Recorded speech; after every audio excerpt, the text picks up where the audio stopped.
Okay, అందరికీ నమస్కారం, good morning. మరి ఈరోజు కోర్స్ ఇది రచ్చబండ కాదు, ఒక చిన్న అభినందన. ఆంధ్ర జ్యోతి ఈరోజు ఉదయం నేను ఒక కథనం చూసా. అదేమిటంటే టైటిల్ తొలి పేజీలోనే జగన్ రాసిచ్చారు, బాబు ఏం చేస్తారు క్వశ్చన్ మార్క్. అంటే గతంలో ఎన్నోసార్లు నేను రచ్చబండలో కూడా మాట్లాడటం జరిగింది. మరి రాష్ట్ర ప్రభుత్వం జగన్మోహన్ రెడ్డి ముఖ్యమంత్రిగా ఉన్న కాలంలో హైడల్ ప్రాజెక్ట్స్ అంటే పంప్డ్ స్టోరేజ్ హైడల్ ప్రాజెక్ట్స్ అంటే ఒక చోట ఒక నీటిని ఒక రిజర్వాయర్లో పెట్టి ఆ ఎత్తైన ఆ దగ్గరలో ఉన్న కొండ ప్రాంతం మీదకి ఆఫ్ పీక్ అంటే పవర్ తక్కువ ధరకే దొరికే సమయంలో కింద నుంచి పైకి పంప్ చేసి ఎక్కువ ధర ఉన్న సమయం అంటే ఉదయం 6 నుంచి 10, సాయంత్రం 6 నుంచి 10 దాన్ని పీక్ అవర్స్ అంటారు. ఆ పీక్ అవర్స్లో కనీసం 2 రెట్లు ధర, ఒక్కొక్కసారి 4 రెట్లు కూడా వెళ్తుంది. ధర అధికంగా ఉండే సమయంలో విక్రయించుకోవటానికి వీలుగా ఆ పంప్ స్టోరేజ్ ప్రాజెక్ట్స్ ఆ అలొకేషన్లో మరి చాలామందికి పేర్లు అనవసరం, చాలామందికి ఆల్రెడీ ప్రభుత్వం రిజర్వాయర్లు ఉన్న దగ్గర కూడా ఆ రిజర్వాయర్లనే ఇచ్చేసి ఒక సక్రమమైన పద్ధతి లేకుండా, అంటే టెండర్ పిలవాలి, ఎంత క్యాపిటల్ కాస్ట్లో మీరు కడతారు, ప్రభుత్వానికి ఎంత ఉచిత కరెంట్ ఇస్తారు. ఇప్పుడు ఒరిస్సాలో ఈవెన్ థర్మల్ ప్లాంట్ కట్టినా కూడా సర్టెన్ పర్సంటేజ్ ఆఫ్ పవర్ రాష్ట్ర ప్రభుత్వానికి ఉచితంగా ఇవ్వాలి. అలా ఏ రాష్ట్రానికి ఆ రాష్ట్రం వారి వనరుల్ని, వారి భూ వనరుల్ని, వారి ఇతర వనరుల్ని ఉపయోగించుకున్నప్పుడు ప్రభుత్వం నాకేంటి, నాకేమొస్తుంది అని ఆలోచిస్తుంది ప్రభుత్వం. కానీ గతంలో ప్రభుత్వం నాకేంటి అని ఆలోచించాల.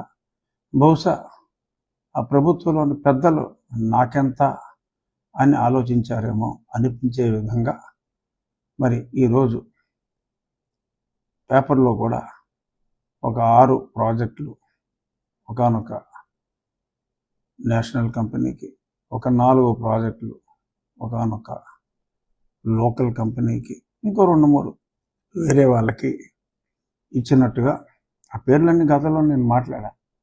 బట్ ఇప్పుడు నేను పేర్లు మాట్లాడదలుచుకోలేదు.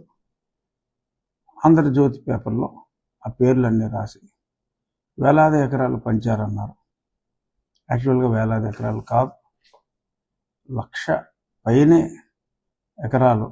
అంటే ఈ పంప్డ్ స్టోరేజ్ వరకు వేలాది అయినప్పటికీ మరి ఇంకా సమ్ అదర్ సోలార్ పవర్ అంటే పంప్డ్ స్టోరేజ్కి అసోసియేటెడ్గా సోలార్ పవర్, వాటికి సంబంధించి మరి లక్షల ఎకరాల్లోనే మరి అలొకేట్ చేయడం జరిగింది.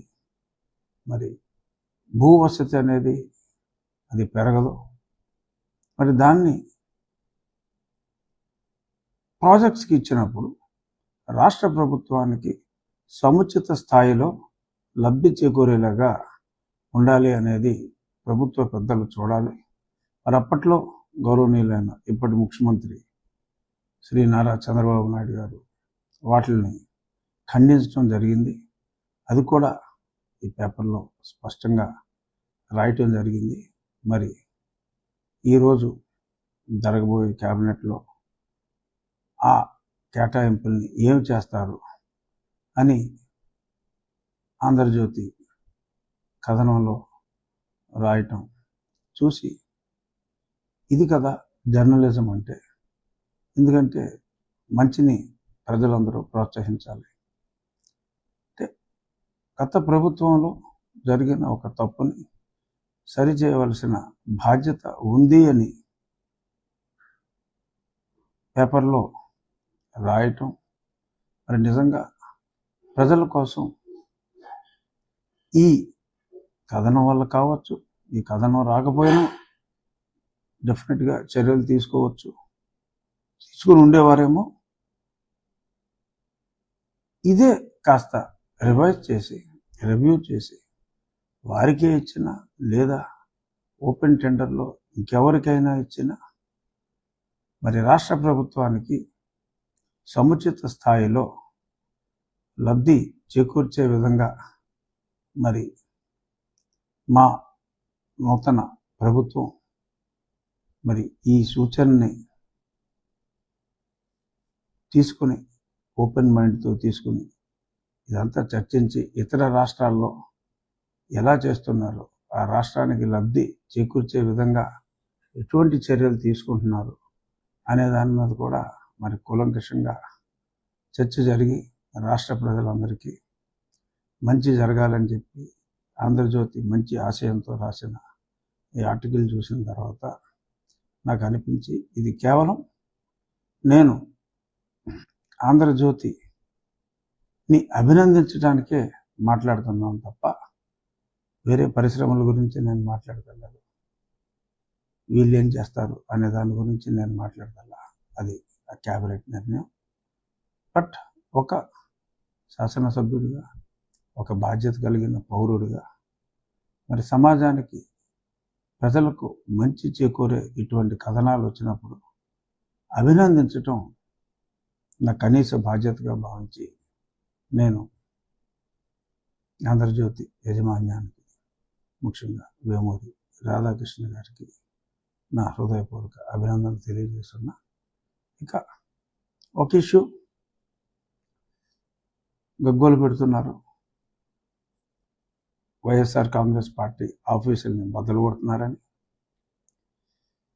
మరి ఆ అనుమతులు 2012లో ప్రభుత్వం ఒక జీవో ఇచ్చింది. ఉమ్మడి రాష్ట్రంలో ఎడాపెడా అలాట్మెంట్లు ఇస్తున్నారు. దాన్ని ఒక క్రమ పద్ధతిలో ఎటువంటి పర్పసెస్కి ఇవ్వాలి అనే దాని మీద ఒక జీవో ఉంది.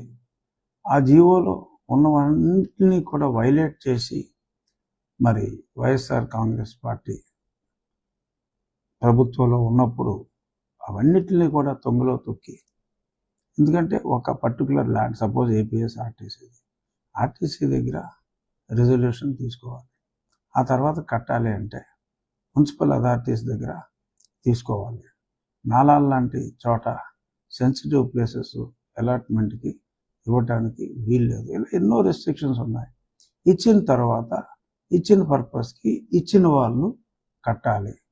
అది వేరే దరఖాస్తుదారుడి పేరు మీదకి వెళ్ళటం, అది కూడా వాళ్ళ పేపర్లో చూసాం, ఎవరో పేర్ల మీద కడుతున్నారని. ఇవన్నీ అన్యాయాలు, అక్రమాలు. మరి అక్రమాలు జరిగినప్పుడు కూల్చివేయవలసిన బాధ్యత రాష్ట్ర ప్రభుత్వాన్ని. కూల్చకపోతే అది ప్రభుత్వం బాధ్యత రాహిత్యం అవుతుంది. మరి బాధ్యతగా అంటే మరి పర్మిషన్ లేదని ప్రభుత్వం చేత కట్టబడిన, ప్రజల ఖర్చుతో కట్టబడిన ప్రజావేదికని కూల్చిన అద్భుతమైన సంస్కారం ఉన్న జగన్మోహన్ రెడ్డి గారు మరి అక్రమంగా అలొకేషన్లు చేసుకుని, అన్నాకి బేడాకి లీజులు రాసుకొని కోట్ల విలువైన ప్రభుత్వ భూమిని ప్రజా సంక్షేమానికి కాకుండా, అది కూడా ప్రజా సంక్షేమానికే వాడాలని ఉంది, ప్రజా సంక్షేమానికి కాకుండా వ్యక్తిగత పార్టీ, ప్రొప్రైటరీ కన్సర్న్ పార్టీ ఆఫీసులకి అలాట్ చేసి మరి ఎవడి వ్యక్తిగత లబ్ధికి ఇవన్నీ చేస్తున్నారు అనేది ప్రజలు ఆలోచిస్తారు.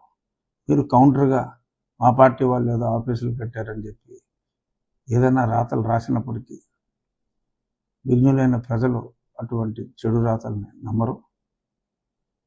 ఖచ్చితంగా అక్రమంగా అలొకేషన్స్ చేసుకుని, అనాకి బేడాకి తీసుకుని ఎవడో పేరు మీద అద్భుతమైన భవంతులు పార్టీ ఆఫీసులకి ప్రతి అసెంబ్లీలోనూ ఇష్టం వచ్చినట్టు కట్టుకోవటం అనేది తప్పమ్మా.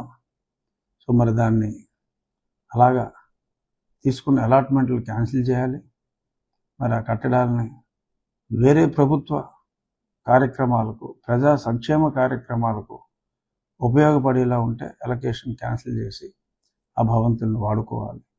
లేదు అవి నాలాల్లో ఇంకొక చోట అయితే మరి వాటిని కొట్టివేయాలి, తప్పదు.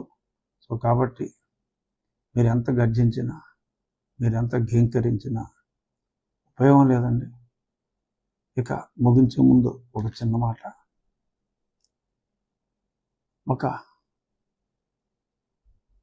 ఒక ఎమ్మెల్యే, ఇప్పటి మా అందరి సభాపతి ఏమన్నారు, రాజకీయంగా ఇటువంటి పార్టీలు ఉండకూడదు, రాజకీయంగా చంపేయాలి అని అంటే అదేదో వ్యక్తిగతంగా మరి జగన్మోహన్ రెడ్డి గారిని చంపేయాలన్నట్టుగా నన్ను చంపమంటున్నారు అని మాట్లాడటం, మరి 5 ఏళ్ళు నిరాఘంటంగా ముఖ్యమంత్రిగా పరిపాలించిన మీకు ఇంత బేలతనం తగదు.